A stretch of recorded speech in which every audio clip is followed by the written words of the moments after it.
Aim right, achieve big at KR Mangalam University. और अब बात विदेश मंत्री एस जयशंकर के चीन दौरे की। एस जयशंकर ने एससीओ की बैठक में सीमा पार आतंकवाद के मुद्दे पर चीन और पाकिस्तान को कड़ा संदेश दिया। भारतीय विदेश मंत्री ने पहलगाम हमले का जिक्र किया और कहा कि भारत आतंकवाद को कतई बर्दाश्त नहीं करेगा और आतंकियों के खिलाफ कठोर कार्रवाई करेगा। एससीओ की बैठक में भारत की लताड़ के बाद पाकिस्तान के सुर बदले। पाकिस्तान के डिप्टी पीएम इसहाक डार ने उसी बैठक में कहा कि पाकिस्तान भारत के साथ शांति और स्थिरता वाला रिश्ता चाहता है।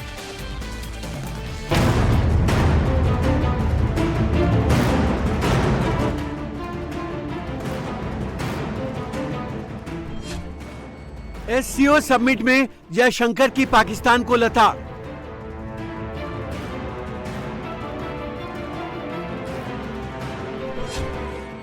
आतंकी हमले का भारत देगा करारा जवाब।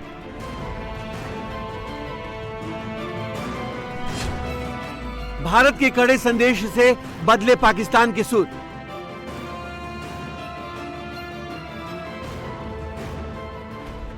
सीमा पार आतंकवाद के मुद्दे पर भारत ने पाकिस्तान और चीन को कड़ा संदेश दिया है। शंघाई सहयोग संगठन यानी एससीओ के विदेश मंत्रियों की मीटिंग में विदेश मंत्री एस जयशंकर ने पहलगाम के आतंकी हमले का मुद्दा उठाया और कहा कि भारत ने ऑपरेशन सिंदूर के जरिए आतंकियों और उनके स्पॉन्सर्स को घर में घुसकर मारा। जयशंकर ने सभी देशों को एकजुट होकर आतंक के खिलाफ कड़ा रुख अपनाने को कहा। जयशंकर ने कहा, भारत आतंकवाद को कतई बर्दाश्त नहीं करेगा और अपनी नीतियों पर चलते हुए आतंकवादियों के खिलाफ कठोर कार्रवाई करेगा। आतंकवाद, अलगाववाद और उग्रवाद तीन दानव हैं।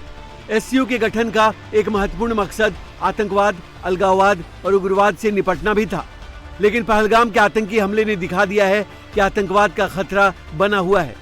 पहलगाम हमले का मकसद जम्मू कश्मीर में टूरिज्म और इकोनॉमी को नुकसान पहुंचाना और लोगों के बीच मजहब की दीवार खड़ी करना था। आतंकवाद फैलाने वालों और उनका समर्थन करने वालों के खिलाफ दुनिया की राय एक होनी चाहिए। दहशतगर्दों का साथ देने वाले मुल्कों के खिलाफ सभी देशों को सख्त रुख अपनाना चाहिए। एससीओ की बैठक में विदेश मंत्री एस जयशंकर की फटकार के बाद पाकिस्तान के सुर बदल गए। अब तक धमकी भरी जुबान में बात करते आ रहे पाकिस्तान के डिप्टी प्राइम मिनिस्टर इसहाक डार ने एससीओ में शांति का राग अलापना शुरू कर दिया। इसहाक डार ने कहा, पाकिस्तान शांति और क्षेत्रीय स्थिरता के लिए प्रतिबद्ध है। हम बल के मनमाने प्रयोग को स्वीकार नहीं करेंगे। विवादों का हल बातचीत और कूटनीति से ही संभव है। व्यापक बातचीत से लंबे समय से चले आ रहे मुद्दों का समाधान हो सकता है। एससीओ बैठक में हमने बहुपक्षवाद और क्षेत्रीय स्थिरता के लिए अपनी प्रतिबद्धता दोहराई है। शंघाई भावना हमें संवाद और विश्वास के रास्ते पर ले जाती है। हालांकि पाकिस्तान अपनी चालाकी से बाज नहीं आया। उसने पहलगाम हमले में हाथ होने से इनकार करते हुए भारत पर हमले का आरोप लगाया, लेकिन इस बार उसकी आवाज में ताकत नहीं थी। उससे पहले चीन के राष्ट्रपति शी जिनपिंग ने एससीओ की बैठक में आकर सबको चौंका दिया, क्योंकि शी जिनपिंग पिछले कुछ हफ्तों से सार्वजनिक तौर पर नजर नहीं आ रहे थे। उन्होंने किसी पब्लिक प्रोग्राम में हिस्सा नहीं लिया था। शी जिनपिंग ने एससीओ के विदेश मंत्रियों से मुलाकात की और इसी साल होने वाले एससीओ बैठक के एजेंडे पर बात की।